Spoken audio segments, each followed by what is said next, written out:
Some interesting battle lines being drawn in the culture war. So the Texas GOP state convention happened over the weekend. Now, at that convention that happened, the gay Republican group, the Log Cabin Republicans, applied in order to set up a booth in Fort Worth. Now, this is the Log Cabin Republicans of Fort Worth who wanted to set up this booth. Now, the booth permits are directly controlled by the Texas Republican Party leadership. They decided not to allow the Texas Log Cabin Republicans in order to have this booth. Now, this happened at the same time that the state GOP declined to remove a piece of their platform that called homosexuality an abomination, on pressure from the religious right within the Texas GOP.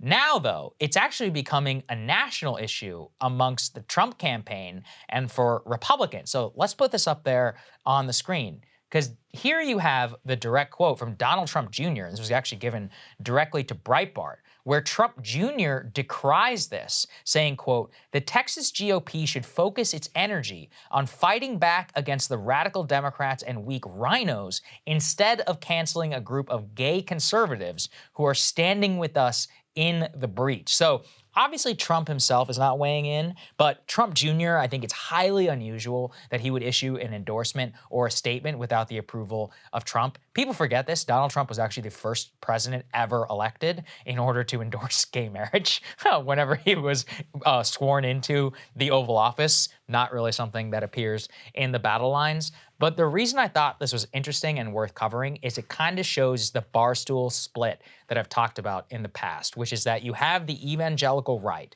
which continues to be opposed to Obergefell and to gay marriage. But a majority of Republicans now actually do support the Obergefell decision. And obviously the Trump campaign, Trump actually held up an LGBTQ flag and was like LGBT squared for Trump or whatever in 2016. He always called himself like the most pro-gay president of his lifetime. So anyway, I thought it was interesting that this is happening, because Texas GOP obviously is still going to be probably the state, along with like Alabama, Mississippi, and others with big Southern Baptist populations, to be most influenced by the evangelical right. But this is kind of like a schism that's happening because, I mean, the Trump family knows they're from New York, okay? They're like New York liberals. Like, they are not culture warriors in that sense. And so this is going to be like a battle line. I'm curious to see where Ron DeSantis, if he's asked about this. I have no idea where you would fall. That is interesting. I mean, it does kind of show you, because there's no doubt that reaction against the LGBTQ community has become very animating among the,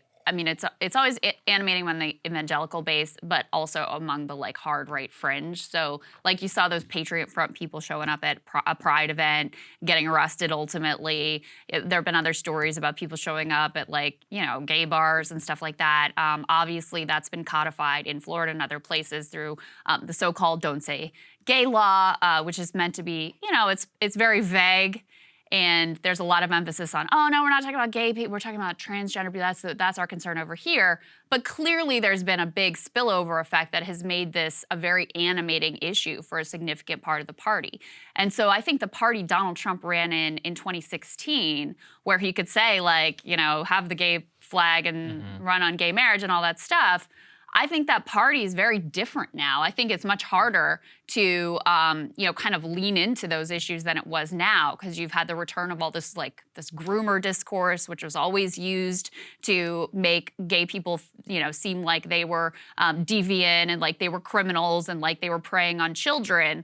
Bringing that back in has made this, reanimated this issue and made it a real, you know, schism, I think, in the country and within the Republican Party. See, I don't think so. I think this is about declaring peace on gay marriage and then putting the front line on transgender discourse, drag whatever in school, specifically gender transition for kids who are like below the age of 14. And I think bifurcating, frankly, is smart, you know, from a popularity perspective, and is a legitimate unresolved, you know, issue in American society. Like, we don't have norms or even language really to discuss. You're like, well, like, when is it okay to like plug kids full of hormones? Like, should doctors get involved? The American Medical Association is like completely divided. And so I think they're falling on the course of the obviously much more, I mean, so-called Don't Say Gay is like dramatically popular in the state of Florida.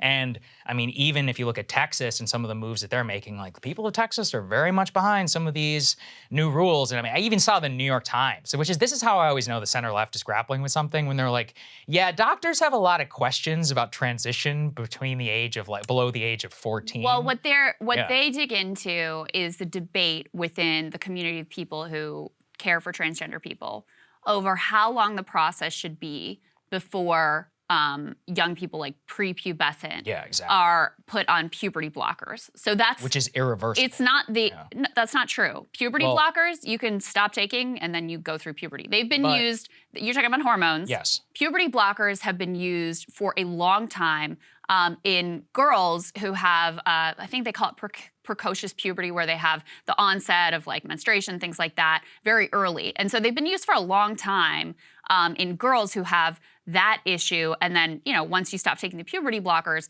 it basically buys you some time to try to figure out what's going on. Or if you're in that instance, then you go through puberty at a more normal age. Hormones is a different story. Of course, surgery, is another story as well. And with puberty blockers, the part that's challenging is there isn't a lot of research about potential health impacts. So for example, there are questions about whether it can impact your fertility. There's questions about whether it impacts your bone density. And so the debate within the community of people who care for transgender people is about, okay, how long, what does that process look like before we say, okay, we feel confident that this is the right move for you and we feel like this is, a true expression of who you are and your identity and all. So that's where the debate lies, and I do think it's important to have those debates. And there are transgender people and people who care for transgender people on both sides of those debates. So anyway, that's what's going on there. But you can see the way that this has been used in the Republican Party with massive spillover effects, where it's not just about like a question of, okay, do we do a 1-year evaluation or do we do a 2-year evaluation? It's really a pushback over the entire idea of, having people receive gender-affirming care. So in Texas, you have parents who are being criminalized for supporting their kids transitioning. You also have attempts to strip Medicaid funding from receiving gender-affirming care, and we know that that care helps to prevent depression, suicidal ideation, and ultimately suicide. So that's within the transgender community. And then I just think it's undeniable that this doesn't just stay, however you feel about transgender people, this doesn't just stay there when you have people showing up at pride events and you have this groomer discourse coming back in, which has long been used to stigmatize everybody who is queer. So that's why you have the Texas GOP saying, hey, we can't have gay Republicans here at this. I mean, that's a sign that the party has regressed on those issues. I don't know if it's regressed. I think it's just staying put. I mean, in the Texas I grew up, they're being louder. They're being louder about it. I guess that's what I would say. It was probably always there. You're right. Pretty loud in the 90s. But I think that the new front specifically, and I was talking about hormones there, thank you for correcting me, not puberty blockers. The issue that I think a lot of parents see, and this comes to the groomer discourse, is when you do have the Michigan Attorney General saying we need drag in every school, which is insane. And you do see a general attempt at normalization of a lot of this discourse at the youngest levels of like 2 to 3-year-olds all the way up until kindergartens. That's where, look, it is undeniable that you see a massive increase, specifically amongst people who are mentally challenged or certified autistic, where you see a socialization of transgender ideology and gender ideology that you previously saw. I'm drawing on the work of Abigail Schreier, which you previously saw with anorexia and other social contagions of the 1990s. So then it comes down to, are you going to apply irreversible hormones and surgery to what could be a social contagion? And for all the stories of so-called gender-affirming care, which leads to lessening of depression and more, you also see post-operative depression amongst the detransition community, which is very large, actually, of people who kill themselves. Very small percentage. Well, this is all small in general, right? So we're talking about minute populations. That's true. Yeah. We're talking about edge cases here. And so the most comprehensive study of young people who identified as trans and went forward with some steps, whether it's puberty blockers or others, was out of those 500, I think there were 8 who ultimately decided that they wanted to go in a different direction. So you're talking about comparatively a much smaller community. Now, that doesn't mean that we shouldn't make sure that there's a process in place so that people don't end up with regrets. And I think it also is legitimate to say we're talking about a somewhat different community now, because obviously the number of people identifying as transgender has gone up. Yes. Now, I think that has a lot to do with the fact that it's much more acceptable, that the language very much exists. But I think there are also questions being even within the community over whether there are people who, you know, they're young, they're trying to figure themselves out, and they see, you know, videos online and think that this might be their identity when ultimately it ends up not being. So there's a lot complicated going on here, I guess I would say. Definitely. Fun culture war. It's the future. Okay. All right. We'll see you guys later. Cable news is ripping us apart, dividing the country, making it impossible to function as a society, and making it impossible to know just what is true and what is false. But the good news is they are failing and they know it.